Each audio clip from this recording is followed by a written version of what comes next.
Hi everyone, Mark here from Universal Asylum. Now I'm just out front of the Adelaide College of the Arts here on Light Square in Adelaide. And, just sort of make a little video to, I suppose, provide a little, brief introduction to my journey into dance.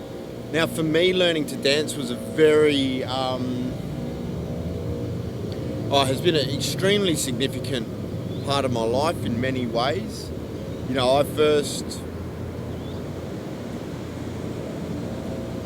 I guess began exploring dance and learning to dance in 2005 due to a paralysis-like fear.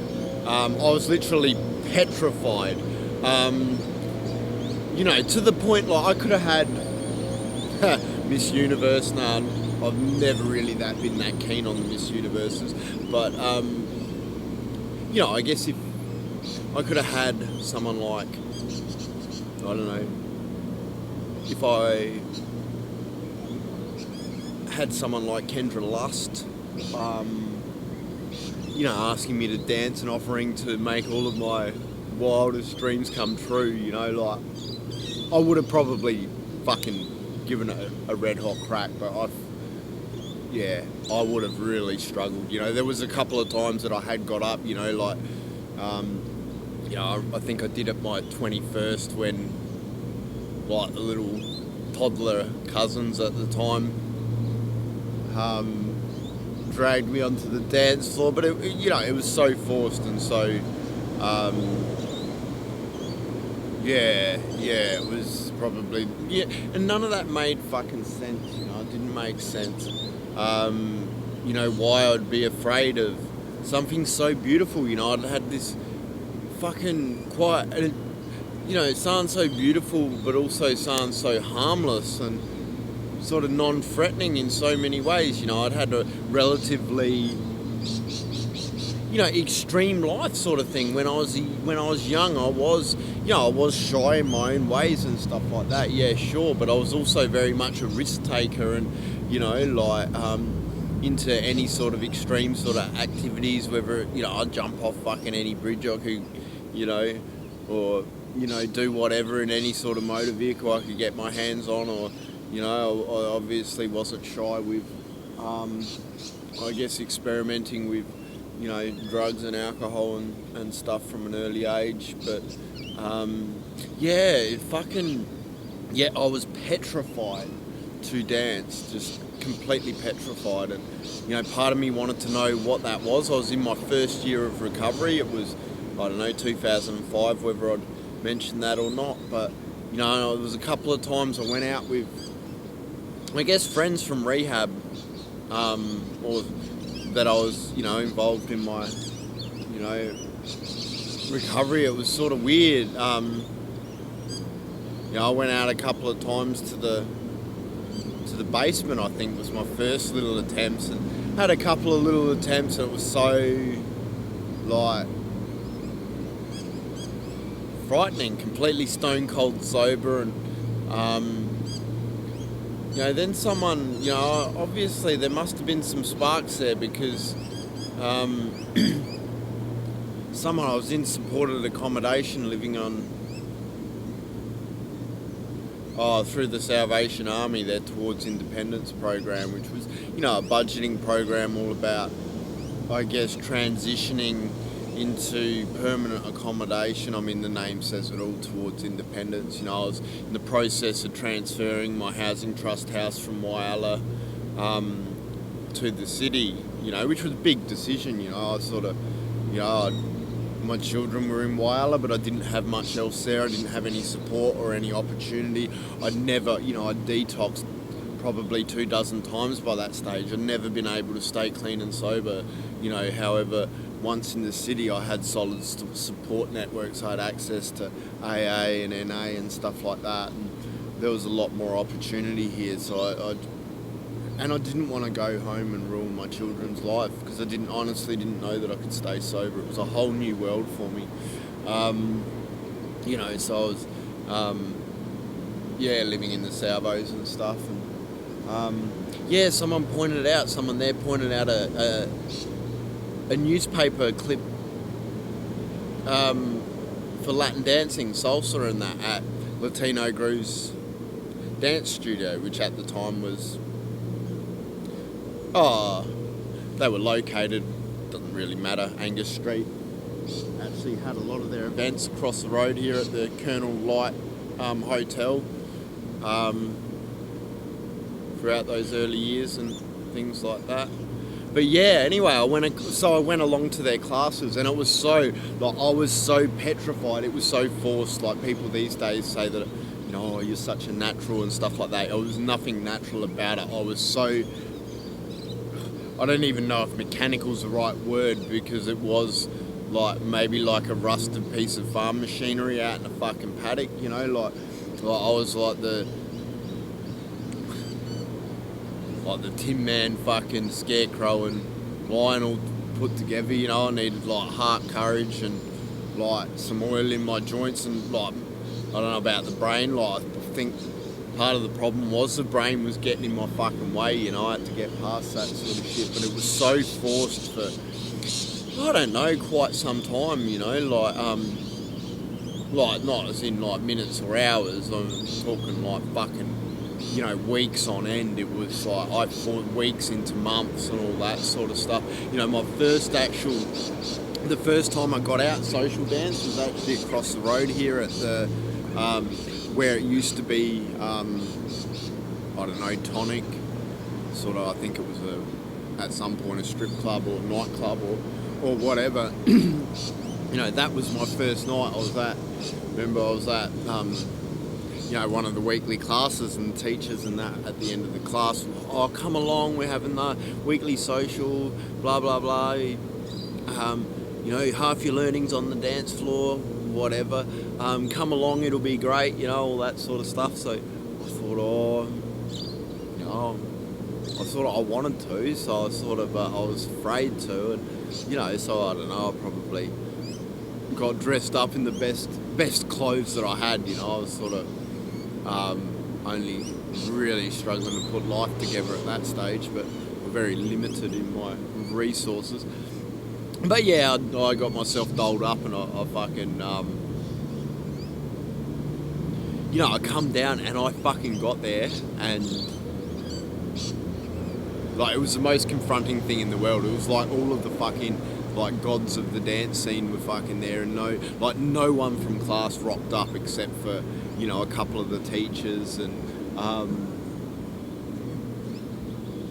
yeah, which just made something that was already about as confronting as it gets, you know, just fucking, yeah, it couldn't have been any more confronting for me. But, you know, I rocked up, and I fucking, you know, I hoped it was just early and that other people would come, and I sort of was pretty sheepish and standoffish, and sort of, you know, watched what people were doing from the shadows, and tried to practice my little basic step and stuff like that. And, you know, eventually Victoria, who's quite iconic within the dance community, very,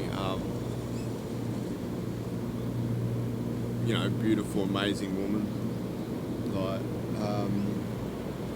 she come up and grabbed me and dragged me onto the dance floor, and I was like, I was completely petrified. There's no way, absolutely no way I would have been able to get up and ask any of those, you know, women to dance. And, you know, she did her thing and back-led while I sort of,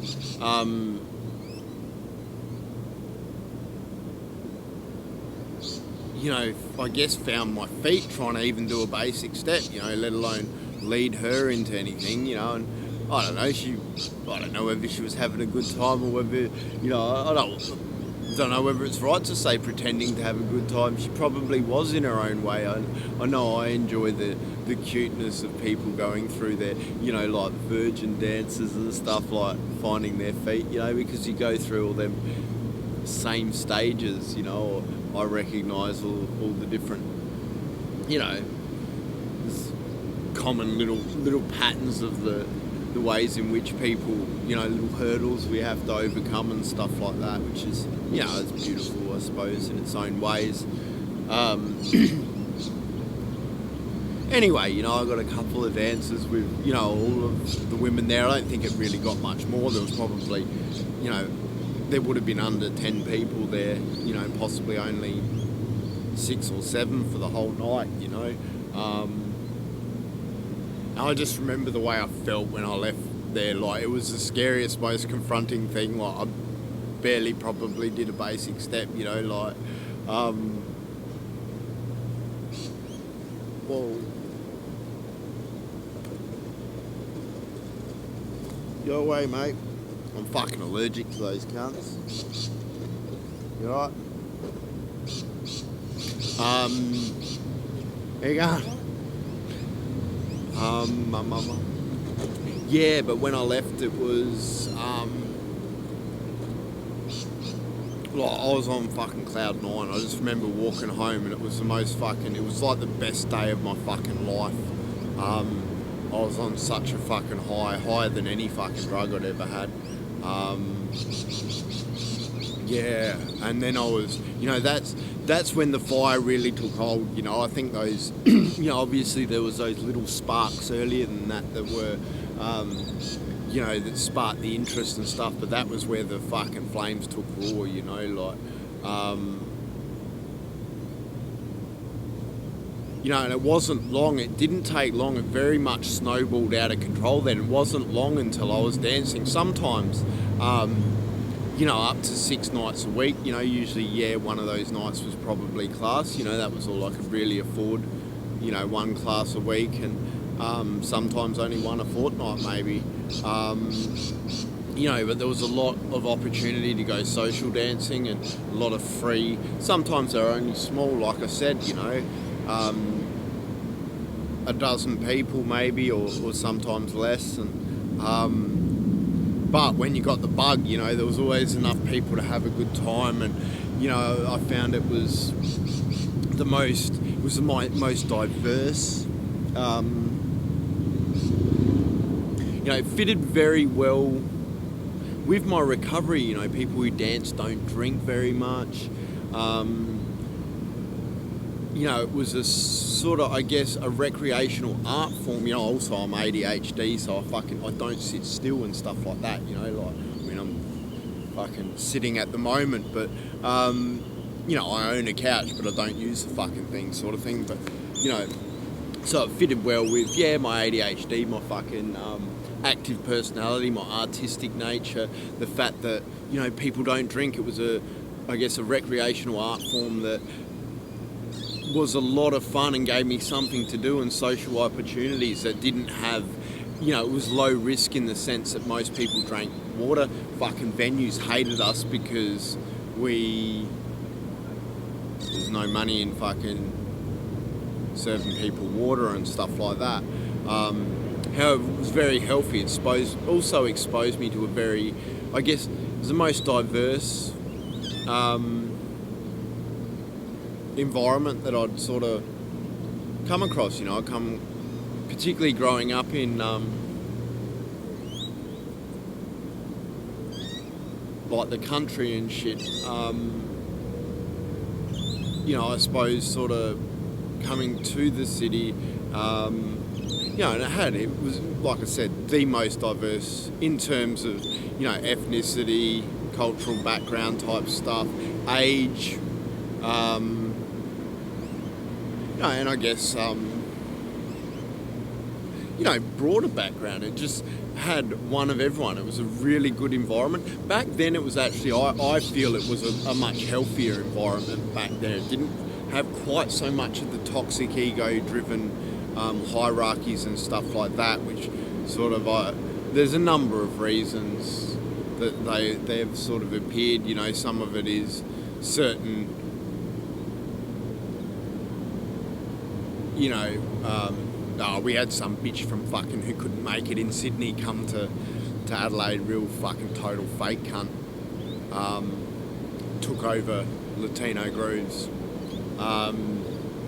You know, she certainly played a role in reducing the standard of dance in Adelaide, like, drastically, with her really insidious business nature, all this performance makes you a better dancer crap, deliberately slowing people's learning down, I've seen her fucking change scorecards in her competition so she can give fucking her teachers fucking absolute piece of fucking garbage. Fakest person you ever met. I was actually quite wary of people like her, but then also all of these dance TV shows I don't think help. I think they made at a certain point they sort of accelerated the industry, sparked a lot of people's interest, but then, I guess, you got the schools who turn around and go, or latched into this performance makes you a better dancer type crap, which isn't true. Like, there is some positive things out of performance. I don't want to completely, but what performance, schools use performance as a cash cow. It's an easy way of getting people to commit to a massive amount of classes. They tap into people's egos rather than their self-esteem a lot of the time.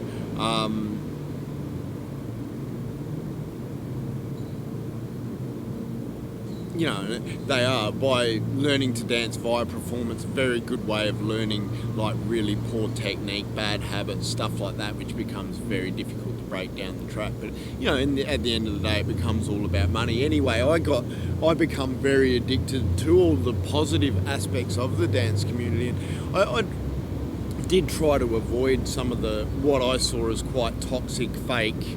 I was more attracted to the many free-spirited individuals that I come into contact with. It was very soon, like I said, dancing 6 nights a week. I met many amazing people, had some really beautiful connections. Within that first 12 months, I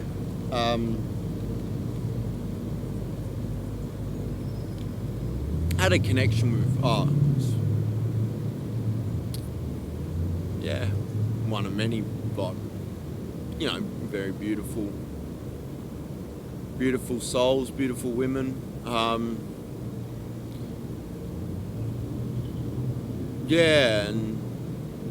Mia, who was a ex-world class contemporary dancer. Had sort of retired. She'd formerly, I think, danced with ADT all over the world and stuff like that. Anyway, she'd sort of, I guess, had come to, like a lot of dancers, it's a short-term career, you retire quite early, and you do see a lot of former, like, hardcore professional dancers end up, I guess, dancing or finding things like Latin dance towards the end of their careers or whatever. Anyway, we hooked up and, after a pretty hot and heavy night, I come out of the toilet and she was in my lounge room. I had, where there was like basically a coffee table. I was completely obsessed with dance, and like my coffee table was just like littered with all these dance pamphlets all lined up, nice and neatly. She looked up at me and she's like, "Oh, well, you want to be a dancer?" And I can't remember how I responded. I certainly didn't say no. And then she sort of like, come here and sat down and put me in all kinds of positions and measured me up. And she's like, "Oh, I think you've got the facility, like physically.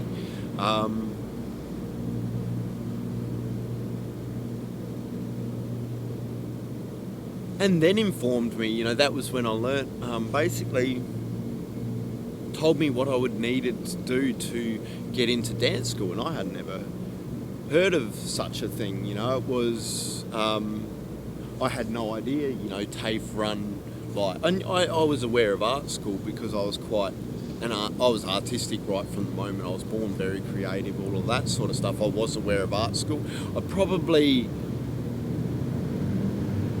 I don't know how aware I was of, things like, like acting school and all of that sort of stuff, other performing arts. I had no fucking idea, absolutely no idea that you could do a Bachelor of Dance Performance, an actual TAFE degree, one of the few TAFE degrees. So she hooked me up with certain people to give me a bit of a crash course, because she knew when I'd need to do or maybe made the inquiries or had the contacts to how I needed to go about auditioning to get in, and hooked me up. A little bit embarrassing because I don't know what. I was so scared and I'm so shy and didn't even really know how to ask. I don't know what she'd arranged with people, but she'd sort of teed up for a couple of people to do sort of crash courses with me, just to try and brush me up for the audition. And throughout them, I was sort of scouted by a woman who was setting up a dance school, and dancer, Sarah. And I was honest with her. I was upfront about the fact that, I was intending on going to,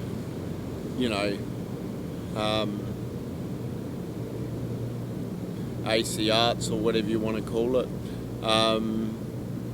or that I would be auditioning. And she said, if you don't, or if you fail your audition or don't get in, give us a call. So I took her number, and sure enough, I auditioned and I failed my auditions. And so I gave her a call. I was a bit nervous because, she was setting up basically like a private school and running private full-time training. So basically the same, bit different, her own variation of a full-time, her partner was into ballroom dancing. She was ex-Royal Australian Ballet with a contemporary background and was trying to put together her own full-on dance school. And I guess she saw potential in me as a male dancer, and scouted me. So I gave her a call, and we come up with some sort of arrangements that were, because the main thing I had was time. I had certain skills. I was able to help, do, some maintenance type stuff with, just to, contribute a little bit more. Then I proceeded to train full time with them for the following year, or most of the following year. Throughout that time, I did, there was a few things I had to, once I proceeded with my dance. Up until then, I'd been volunteering with people with disabilities in like art therapy programs and stuff like that. Didn't have much else in my life. My life was, centered around my recovery from alcoholism and working with others, and 12-step fellowships, doing my volunteering with disabled people, which, was all part of giving back to the community and that.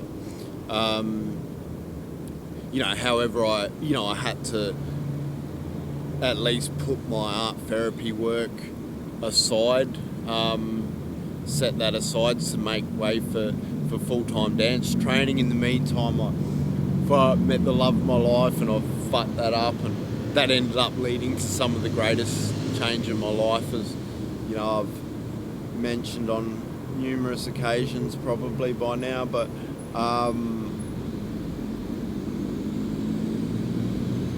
that was leading up to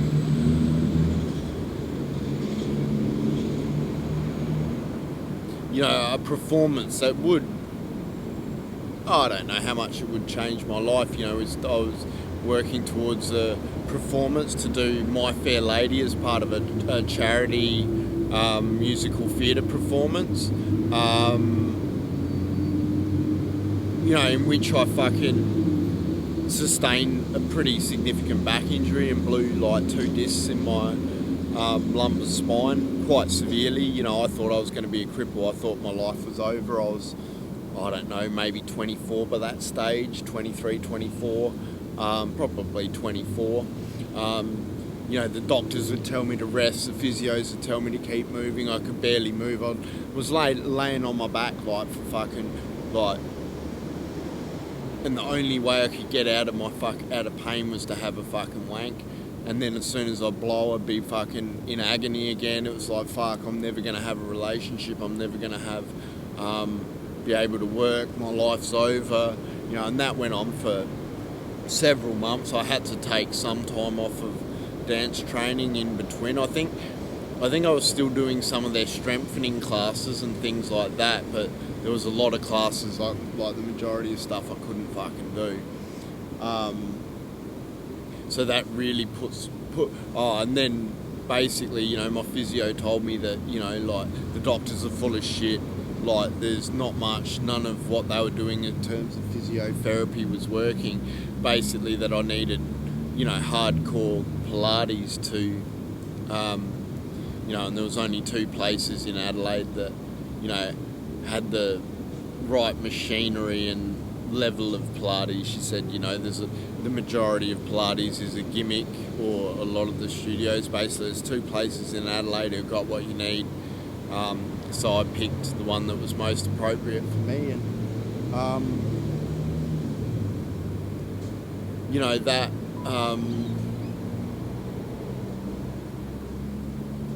was a painful experience that very much changed my life. I wasn't expecting, well, I thought things were over by then, so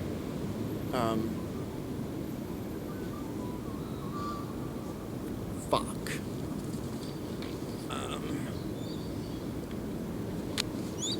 Yeah, so I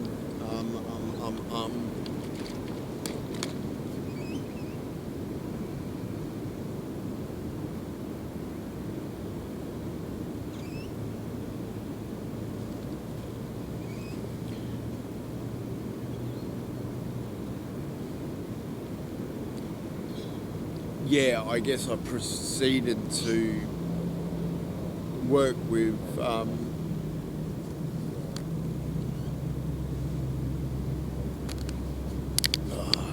Jesus.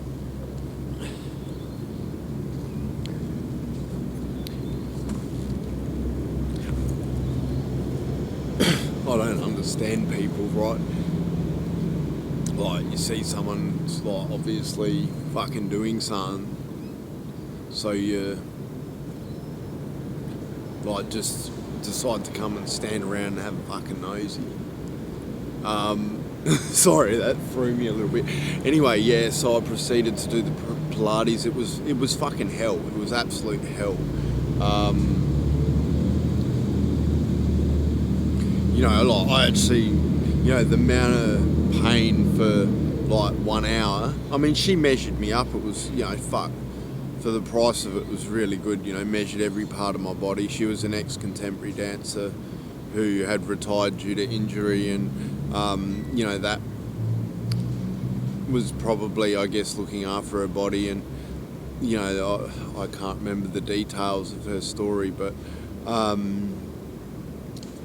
you know, very fucking, like, that woman in her studio saved my fucking life. It was like Leanne down at Queen Street Pilates.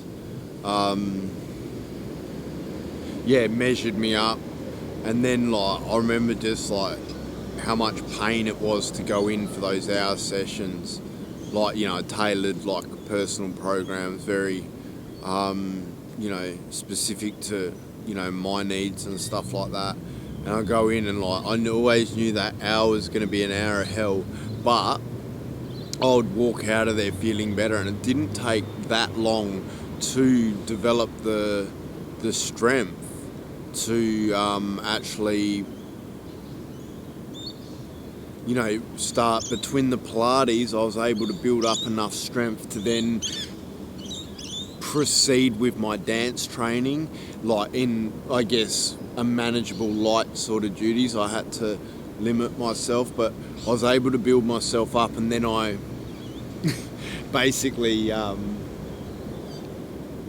know, fucking bullshitted my physio report the following year, and yeah, basically took some fucking Panadol and some anti-inflammatories, and I done my audition for AC Arts, and I got in the following year, and I worked within my capabilities. It was a long time before I admitted to them that I,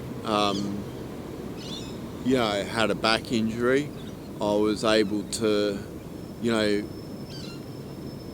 was a real interesting, lonely year that year. I don't know, yes, it was quite isolating in ways. It was like the negative and the positive. It was, on one hand, I would have been at my healthiest through those couple of years of dance training. However, I did find it quite isolating. I don't know whether, part of that might have been, my own fears and shyness maybe contributed to that in ways, but also I do think there was a little bit of, a bit of a reluctance to work together, where people were a bit more protective of their own rather than, if everyone helped everyone out a bit more, I think we all would have progressed a lot quicker. But, all kinds of, facets to dance school. It was an interesting year. I felt a bit of an outsider as well, because I was a bit older than everyone else. I would have been approaching my mid-20s by then, or where a lot of the other students I think would have been, probably between 17 and 19, so I didn't really, and I also, a lot of them were also still at home and stuff like that. I mean, shit, by their age I'd been out of home for, years and years, probably 6 years, 6 or 7 years to some of them, sort of thing. So, it was, I don't know, it was an interesting time there, but extremely, I mean, fuck, how hard they fucking trained us up there. The dancers and actors were up the top fucking floor, and we could barely walk up and down the fucking stairs. It was 9 to 5 fucking full-on training. They, to make it a degree, they had, it wasn't all physical training, but,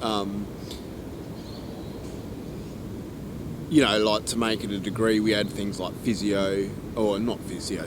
anatomy, which was apparently the same level of anatomy what the physiotherapists do. Other health style classes, things to do with career management, stage production type stuff, and a whole range of other, more academic,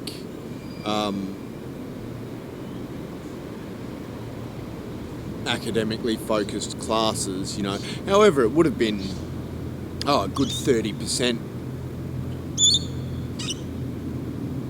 or, probably 60% at least fucking hardcore training. Possibly more, possibly 70%. They trained us so fucking hard, it was ridiculous. So yeah, it was awesome, but, obviously, yeah, so there's the physical side of dance which become real good, but then there was also the emotional and the spiritual and the psychological side of it all, and it was all pretty full on. That was my, my heart was there. I loved it, and I trained so hard, and unfortunately, coming to the end of my first year, I failed a subject due to tearing a ligament in my big toe, which meant that I was going to have to repeat, and because I couldn't, basically once you've passed subjects you can't repeat them. Basically they come up with a deal and said, look, if you just repeat that one subject, you're not going to be able to maintain the physical strength and stuff like that. So what we can do is we can fail all your practical subjects, so then you can repeat them all, which left me faced with a really big, awful decision, particularly as a father. It was like my heart was with dance, and I was sort of left with this, the reality that, I was at an age where, I could have,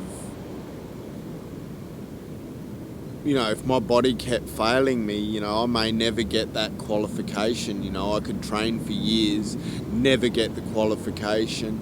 It is also, like I sort of insinuated earlier, it's the type of career where, you often, retiring from your main, performance type phase of your career by the time you're in your mid to late 30s max, usually, and then a lot of people, either go over into, teaching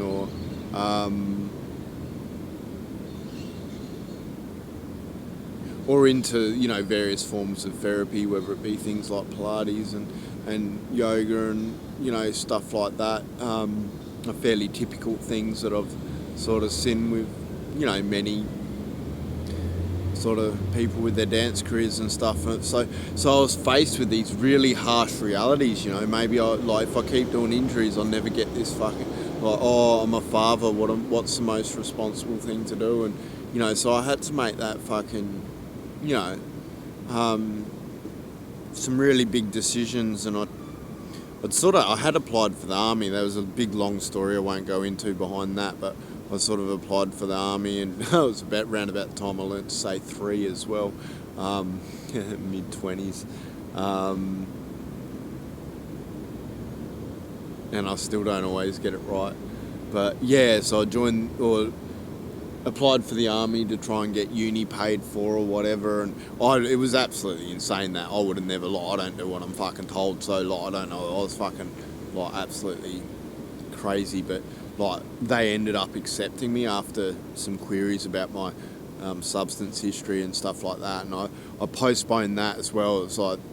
And I applied, I went and sat the stat test because I'd never finished school before. I had learning disabilities, I'd never finished school, so I sat the stat test to apply for university, and I basically told myself, if I got into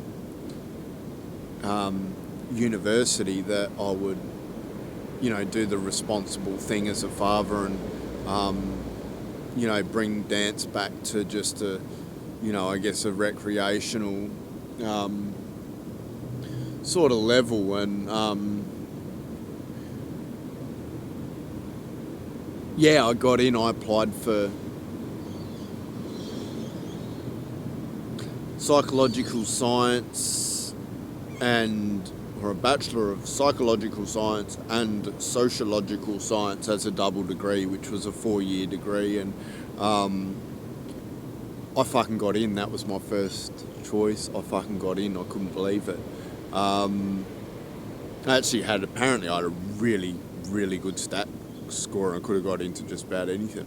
I didn't realise that. I didn't have much confidence because my earlier life, never finishing school, and I had to go and buy basically a kiddie grammar book to start university. But yeah, so I got into university, and at the time I'd started teaching, and I was training to teach ballroom at a ballroom studio where I'd been scouted, and that I think I picked up during the holidays, and I only ended up doing one. The main reason I've never taught for any school or done much work professionally as dance is I struggled with the lack of ethics within the community. Things like, where I struggled was basically I wasn't allowed to admit to having a partner. Now, at that stage, I did not have a partner, but I was told that if I did, I wasn't. So they had strict no fraternisation rules, but I wasn't. You had to appear like you were single. It was a bit like, to the point that they made the women take their wedding rings off and shit like that. It wasn't about so they don't catch their fucking hair and shit. This was about basically creating that Dirty Dancing style fucking fantasy where people, you had to appear to be available, so your students would fall in love with you, but you weren't allowed to sleep with them. Yeah, it was fucking sleazy. And it's funny, like, even that word, I looked up fraternisation the other day. It actually fucking uses the word, like, enemy or fucking, like, as if, as if you fucking students are your enemies. And, then there's a lot of other sleazy business tactics like slowing people's learning down. There's all sorts of insidious ways that dance schools slow people's learning down. It's so they can cash in. It is very toxic. It's like those pyramids. It's like they don't want you to get better than them because then you become a threat to their business. But also there is also an ego thing as well. It's tapping into the unhealthy aspects of ego. It's like trying to bait people in and attracting them to wanting to be something that they'll never really be allowed to be. I don't know. And, not all the some schools are a lot worse than others. Not all schools are bad. It's been interesting for some reason, like the schools who want to, you've got schools who deliberately teach poor technique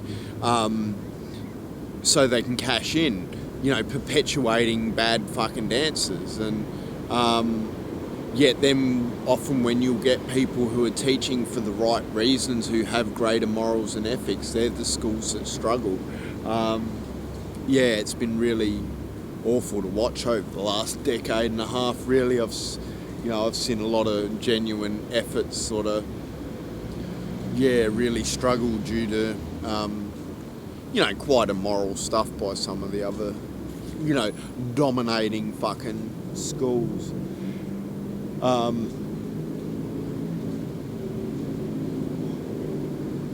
So that become I guess part of my journey or choice with I had an interest in, I guess, helping or working with people, I guess as a result of my, and interest into psychology with my own personal development and I guess the community spirited working with others aspects of 12-step fellowships and, the work that I've done in art therapy programs with disabled people. I've also done a bit of, volunteer work with Drug Arm at some point there for a while. And,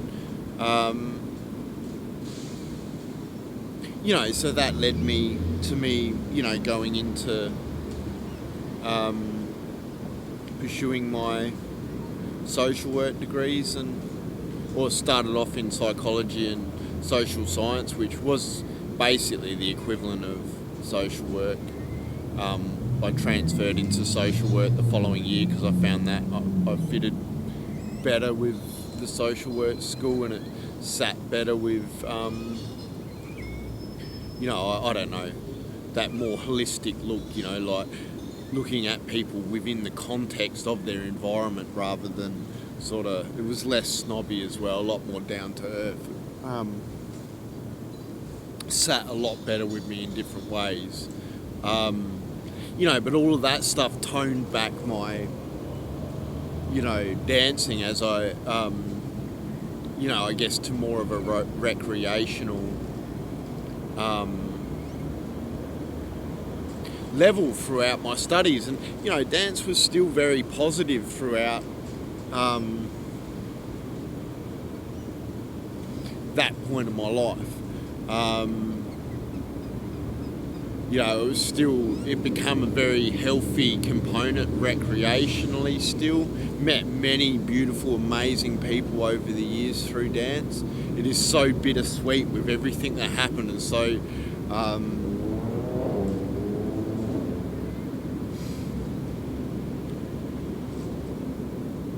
when I look at, the sense that the roles that it played in terms of supporting my physical health, my emotional well-being, as well as my, I guess my connections with others, for me, and it's part of what I despise on within the dance community, the way that they'll actually, a lot of schools will tap into, they'll prey on people's vulnerabilities, and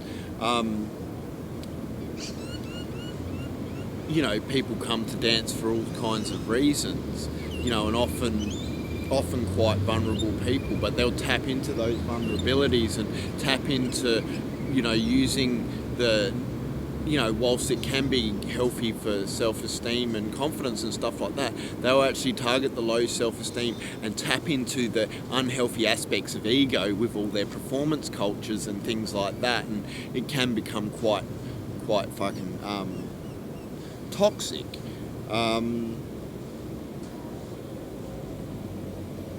However, on the flip side of that, it can also be a very healthy way of exploring your connection with yourself and your connection with others, and also, there is flip sides to it being, a healthy release, and however, sometimes I can see it becoming almost like an unhealthy form of avoidance, which, I'm guilty of using it as that at times. I see a lot of, potential health, I suppose exploring that connection with yourself, and then, if you've got, I guess it takes two to tango, so to speak, if you've got someone else who's also quite in touch with themselves on the dance floor, and then you're able to tune into each other and play with that in all kinds of,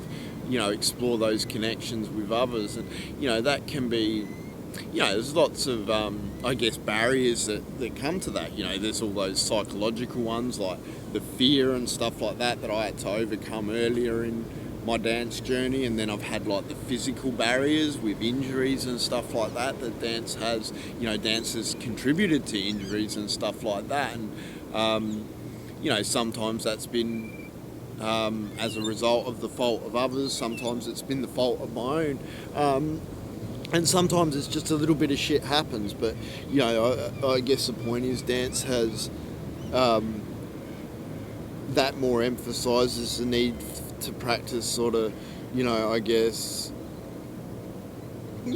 caution and being responsible about looking after your own body and the bodies of others and stuff like that. However, dance has been a massive component of my healing from, injuries, whether they have been originally sustained by dance or through dance or other things.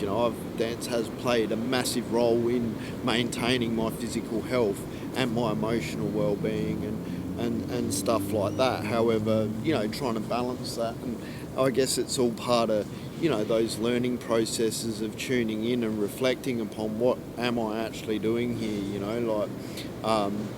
and you sort of trying to get past that sort of stuff so you're not projecting that onto others on the dance floor,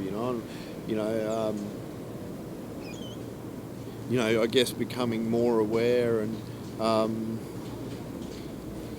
aware of your liabilities and strengths and weaknesses and stuff like that. So, things like, I don't have great balance. I never will be, I don't dance to be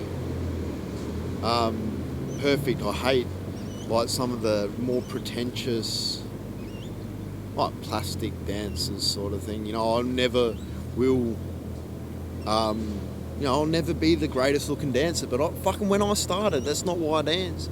When I started, I fucking couldn't even fucking barely move my feet. It was so unnatural.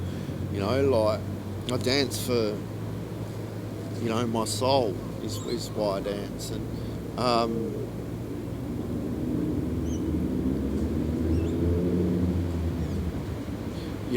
and even though I have, enjoyed performances and stuff like that and have benefited from them, never, I could benefit from learning more stuff. Unfortunately, I'm not allowed at half the fucking dance schools because of that dark side of the dance scene and the toxicity, and I suppose how fucking special it was to me.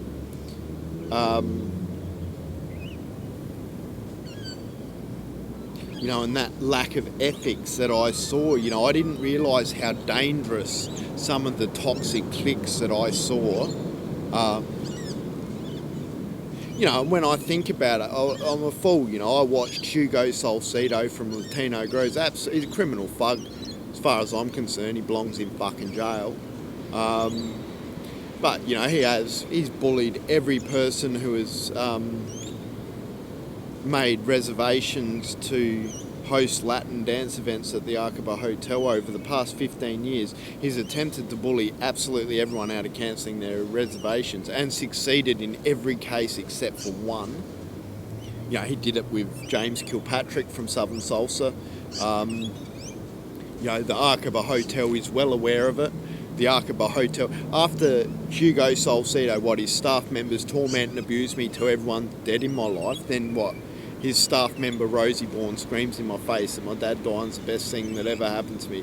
As a member of Hugo Salcedo's staff at Hugo Salcedo's fucking event, then Hugo lies to 17,000 people, then blocks me from responding,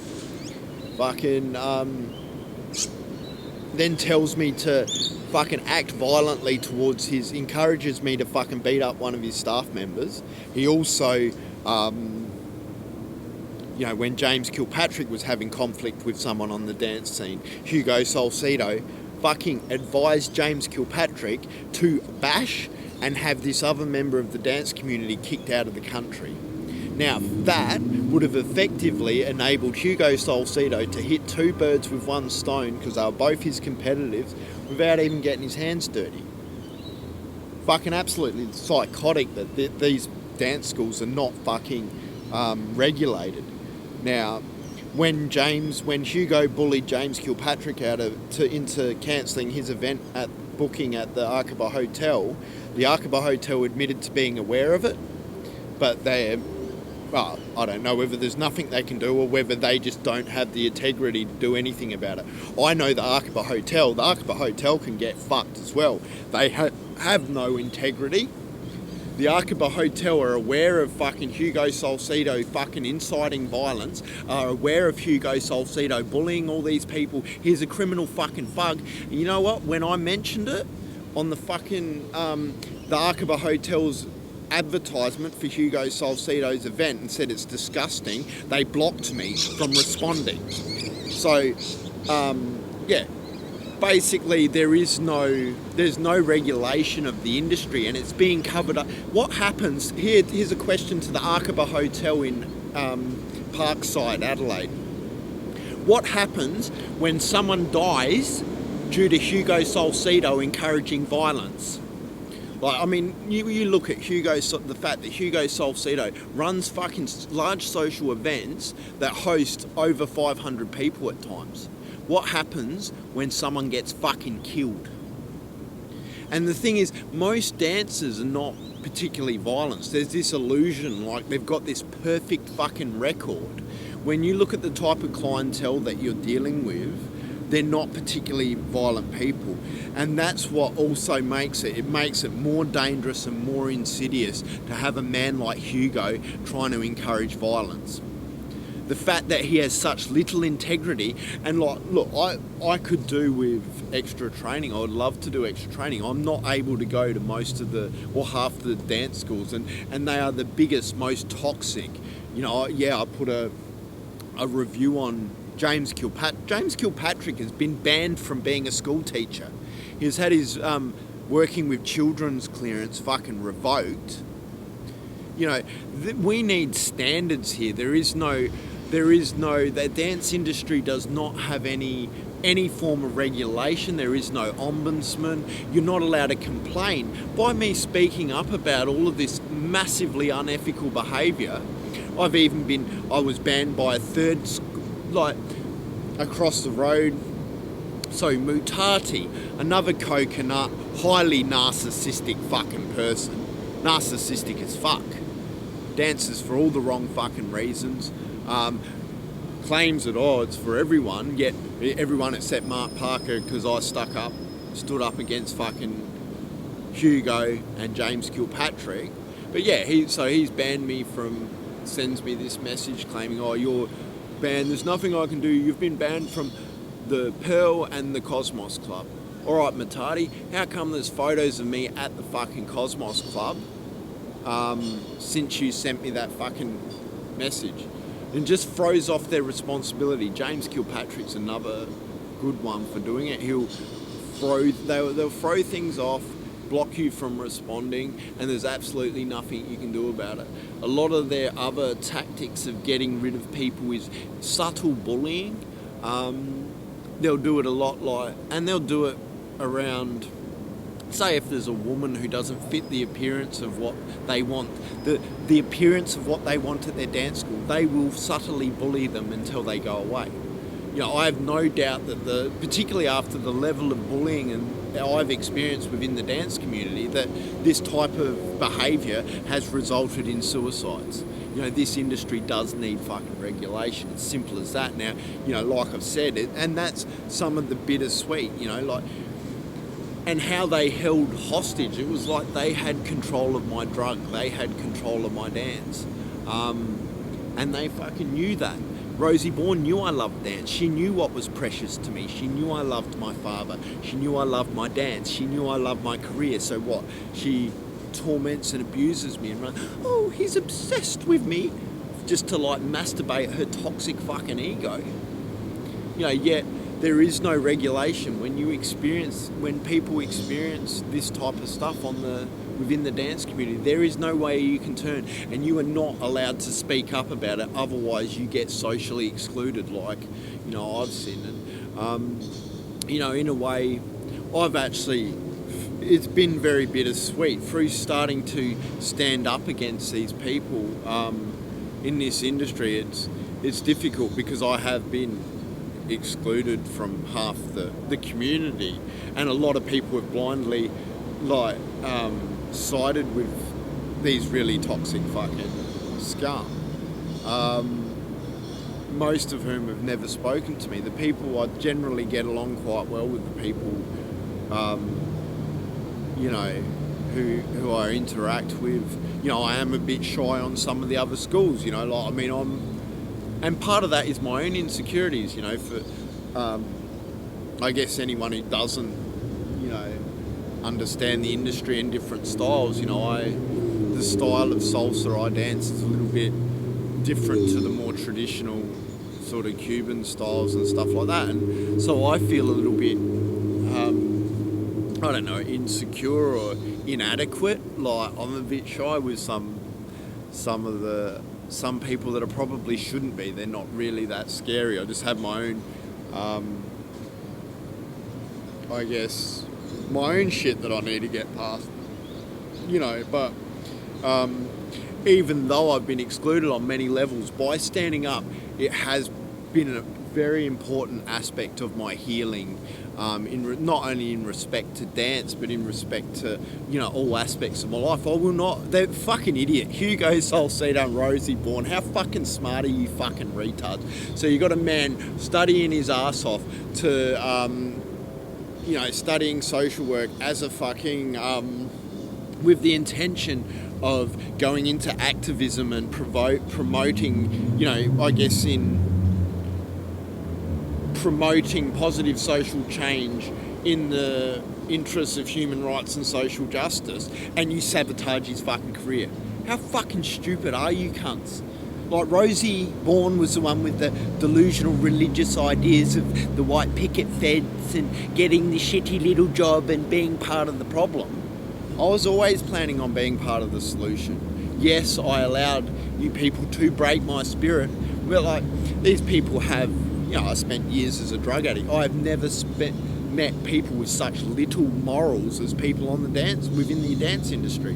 And I know it's not exclusive to the dance industry. When I talk about regulation of the dance industry, this applies to industries such as the film industry, Hollywood. All of those arts industries need regulation. They need some sort of, overarching body with which people can turn to with these when they experience unethical conduct within these industries, straight out. But I haven't people are fucking psychopaths in these, you know, like, remember, you know, one of my ballet dance teachers, ex-royal fucking ballet, like, her foot like it looked like it had been put through a meat mincer because she had like the principal fucking role, and the girl behind her's mother put glass in her fucking point shoes. They're fucked in the head, man. Absolutely fucked in the head. Fucking psychopathic, no morals. And it's weird how they think their egos are so high. They think if they fuck someone over, that makes them good. So if they, as long as they win, if they win by being a fake fucking lying cunt, that, like, how do they look in the mirror and not know, like I just don't understand the lack of conscience in some of these people. Really sick, twisted, deranged fucking egomaniacs. You know, and the industry does need regulation massively. And standing up to all of this, and I guess some of the divide, you know, because most decent people treat me decently. They treat me like a human. And most decent people, there's a lot of people, I'm not, you know, I have to trust that I'm not the only one who saw a lot of the toxic fucking nature of these industries, and, you know, I guess stood back and, you know, in a way that was, you know, I had my own things. I was studying hard to try and help the world and stuff like that. You know, I just avoided the toxic cliques without realising how dangerous they were, you know, like, and, you know, I'm sure a lot of that goes on. A lot of people don't speak up, where I guess, you know, have to take one for the team on this one. You know, and it is, you know, the dance industry is like a mini model of society. You know, Hugo, how fucking cute's Hugo Salcedo when he lied to 17,000 people claiming I became obsessed with, you know, the fugly, boring, mental case religious fucking dog from fucking Burnside. You know, how come, here's one, Hugo, how come I didn't become obsessed with any of the other, like, actually interesting, beautiful women with good hearts that I was, you know, connected with over the past 15 years? It is so fucking fanciful, so I become fucking obsessed. I became obsessed with the most boring, fugly, fucking mental case cunt to ever fucking step foot on the dance scene. Fucking... Yeah, and the thing is, a lot of fucking dumb cunts, I don't know whether they believe it or whether they're just too busy sucking all over Hugo's fucking cock, because they're all so toxic. There is, you know, certainly big pockets of very unhealthy narcissistic behaviours. However, there's also lots of strong, and I am actually finding, even though I don't, like, my style of dance isn't quite as in line with, say, like, your more traditional Cuban dancers, my fucking heart and spirit, like my fire, like when I look at, say, the more traditional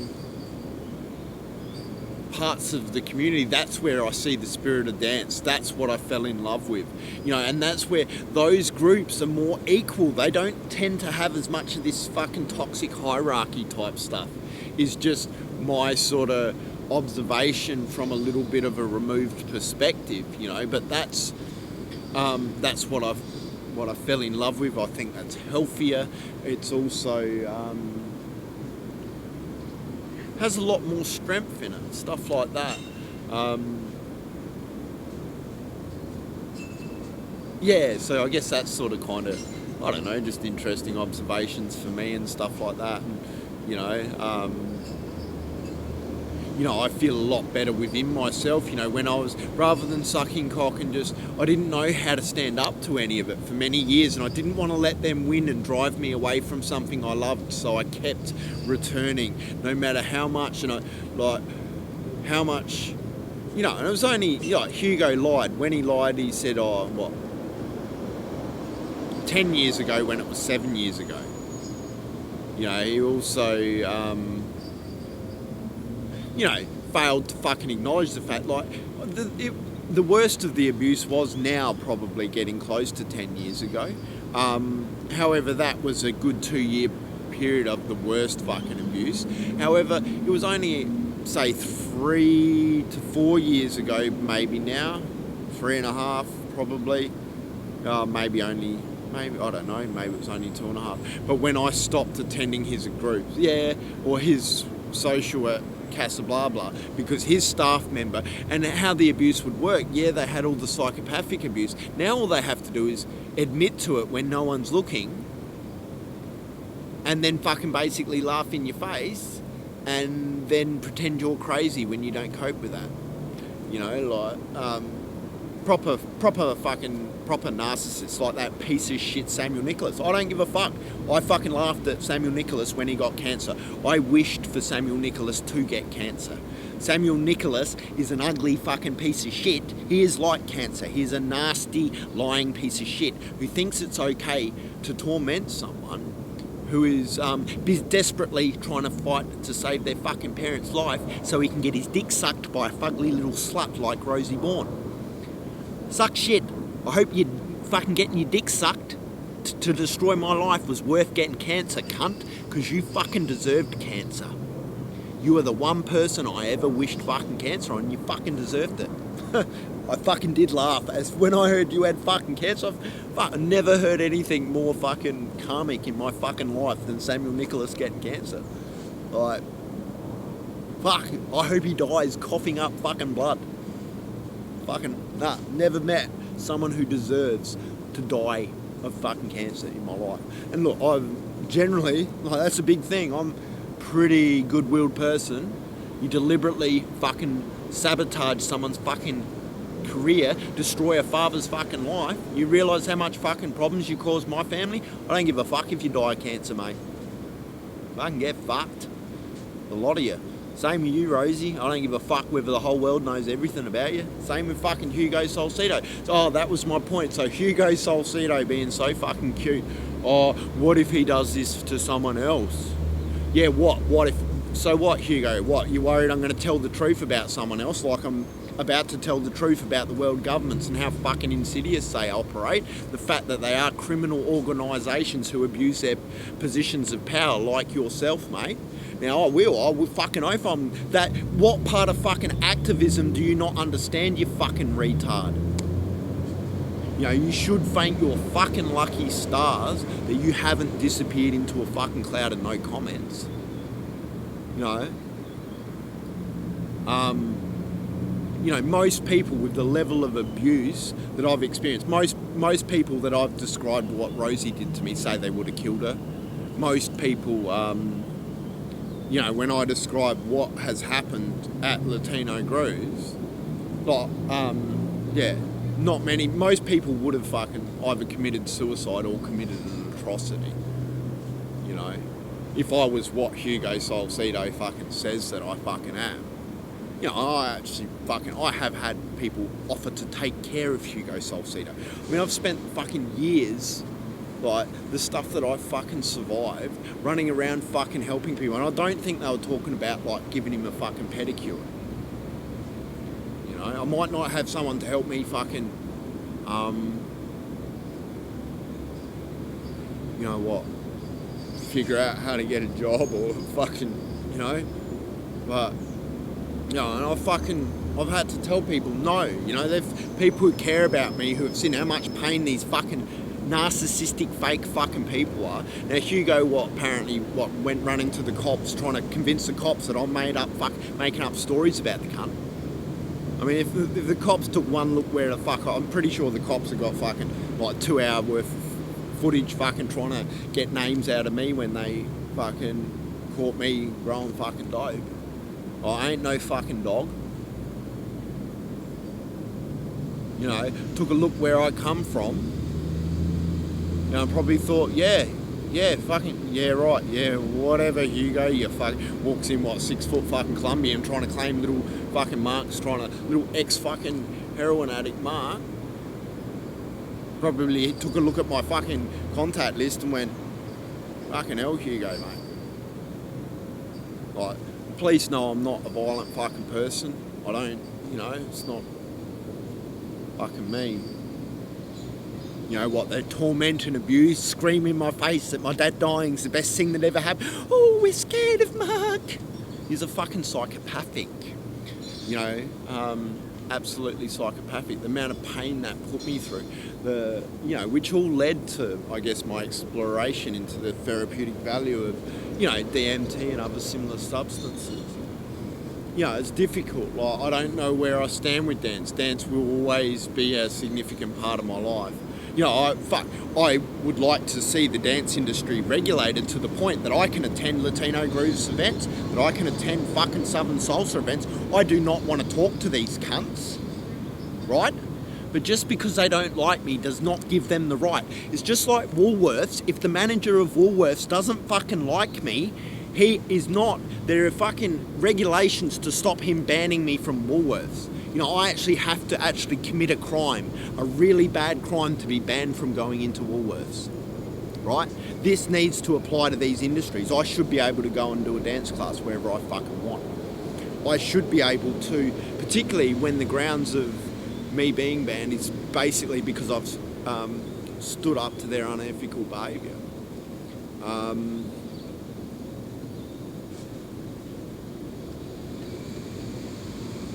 Yeah, and some of the stuff that's, well, some of the greater extremes of that. You know, I do see room for, you know, I've always wanted to do, I guess, incorporate throughout my university studies. I was always planning on doing, you know, I've always wanted to do some form of, I guess, more therapeutic dance therapy type stuff that's available to, you know, I guess,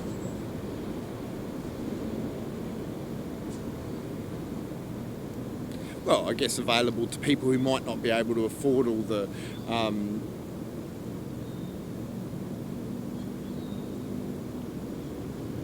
where the industry's gone, all this capitalistic crap, you know, like, I mean, when I taught, you know, what I originally learnt was street Latin. It was fucking it was beautiful fucking part of the spirit from people who came from fucking nothing, you know. It wasn't about all this. I hate seeing people dance salsa in a fucking suit.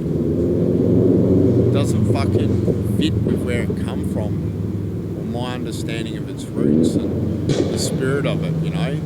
Like, you know, and I think dance has the potential to heal on so many fucking levels if you remove that toxic nature of the industry. You know, same even with performance stuff. I always wanted to use, you know, perhaps do performance stuff as a way of generating funds to run the organisation I never got to run because, ooh, Mark's crazy. You know, the only crazy thing I did was felt sorry for a mental case religious fucking cunt. And like blamed myself and the denial and like the level of denial around how I was treated. Like, it's taken years of recovering from. But yeah, I guess I'd like, you know, maybe, you know,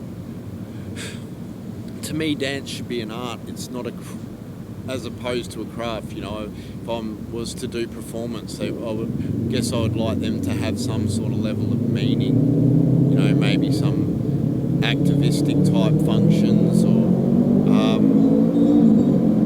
you know, I mean, one of the best dance performances that I was involved with was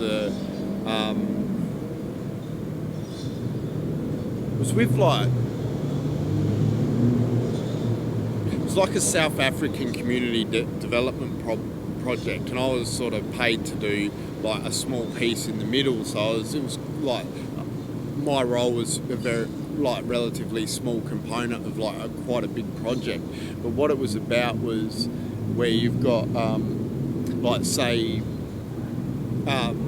sort of African American cultures where the parents have come over and then they've got children growing up in Australia with different not necessarily compatible, conflicting cultural beliefs and stuff like that. And it was more about trying to help the parents understand sort of the challenges faced by the children to try and I guess, alleviate some of those cultural conflicts that they were experiencing through their children growing up in a different culture.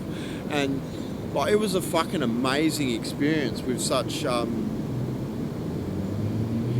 guess, purpose and heart behind it, and pure intentions. That to me more falls in line with the actual spirit of dance. I can't stand like this performance for the sake of performance, like particularly when you got people who just slap a bunch of fucking meaningless steps together and then try to fit it to music. To me, it's shitting all over. That piece of music is someone else's art. You don't shit on someone else's art. By what. To me, it's us about face. Like you start with the music, and you use the music for the inspiration for your choreography. You don't, and with some sense of, I guess, feeling and meaning behind it, not, just, otherwise it becomes a craft. If you're just placing monotonous steps together for the sake of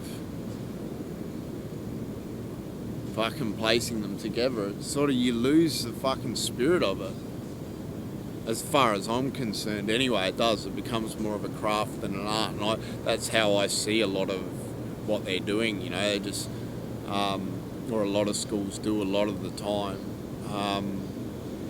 And all, what, for the sake of making money, and it's, to me, that's not art at all.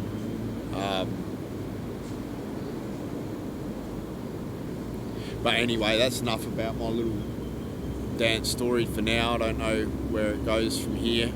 But this is all certainly a pretty meaningful little spot here. Might get to a thing down the road tonight.